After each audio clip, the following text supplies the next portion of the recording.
Hello everyone, welcome on my channel. Today we will talk about Ford. Let's start.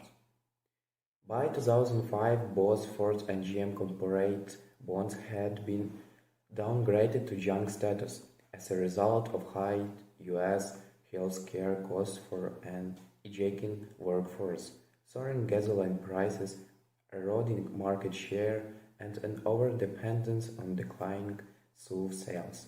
Profit margin decreased on large vehicles due to increased incentives in the form of rebates or low-interest financing to offset declining demand.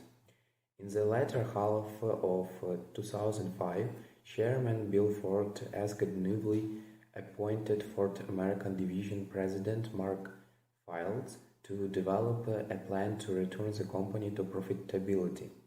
Fields previewed the plan, named The Way Forward, at the October 7, 2005 board meeting on the company, and it was unveiled to the public on January 23, 2006.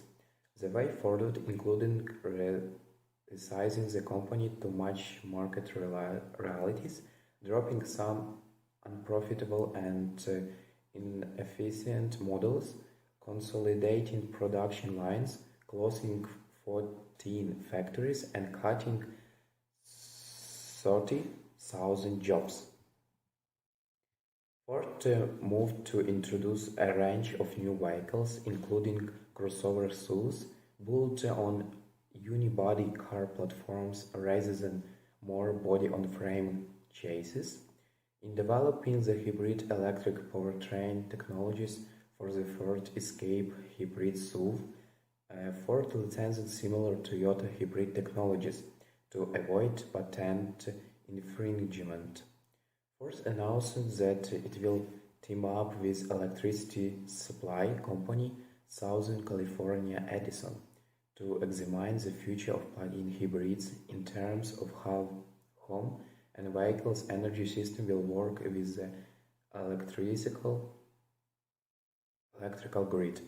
Under the multi-million-dollar multi-year project, Ford will convert a demonstration fleet of Ford Escape hybrids into plug-in hybrids, and SCE will evaluate how the vehicles might interact with the home and the utilities electrical grid. Some of the vehicles can be evaluated in typical customer settings according to Ford. William Clay Ford Jr., great son of Henry Ford and better known by his nickname Bill, was appointed executive chairman in 1998 and also became chief executive officer of the company in 2001.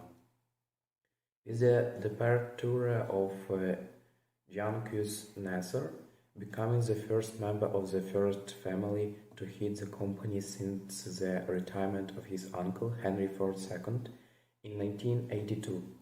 Ford sold Motorsports Engineers Company Cosworth to Gerald Forsythe and Kevin Colquhoun in 2004, the start of the decrease in Ford's motorsport involvement. Upon the retirement of President and Chief Operations Officer Jim Padilla in April 2006, Bill Ford assumed his roles as well. 6 months later, in September, Ford names Alan Mulally as President and CEO, with Ford continuing as Executive Chairman.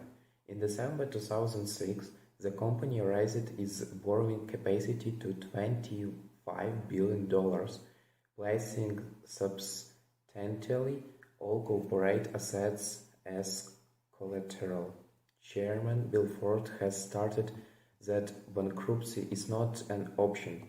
Ford and the United Auto Workers, representing approximately 46,000 hourly workers in North America, agreed to a historic contract settlement in November 2007, giving the company a substantial break in terms of its ongoing retiree health care costs and other economic issues.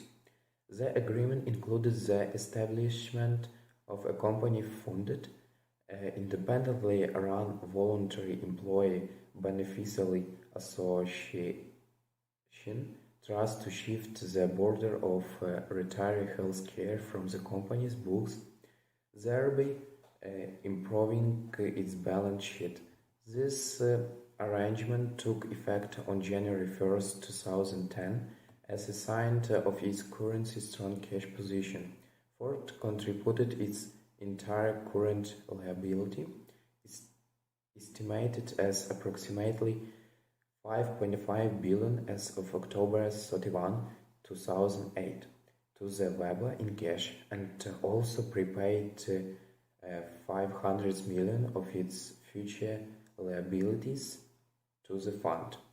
The agreement also gave Harley Works the job security they were seeking by having the company commit to substantial innovations in most of its factories. The automaker reported the largest annual loss in company history in 2006 of 12.7 billion, and estimated that it will not return to profitability until 2009. However, Ford surprised Wall Street in the second quarter of 2007 by posting a 750 million profit. Despite the gains, the company finished the year with a 2.7 billion loss, largely attributed to financial restructuring at Volvo. On June 2, 2008, Ford sold its Jaguar and Land Rover operations to Tata Motors for 2.3 billion.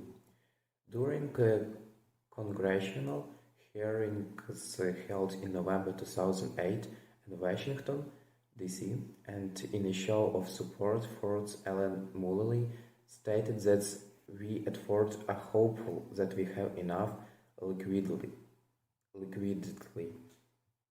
But we also must prepare ourselves for the prospect of further deteriorating economic conditions. Mulally went on to state that the collapse of one of our competitors would have a severe impact on Ford, and that Ford Motor Company supports both Chrysler and General Motors in their search for government bridge loans in the face of conditions caused by the 2008 financial crisis. Together, the three companies presented action plans for the sustainability of the industry. Mulally stated that in addition to our plan, we are also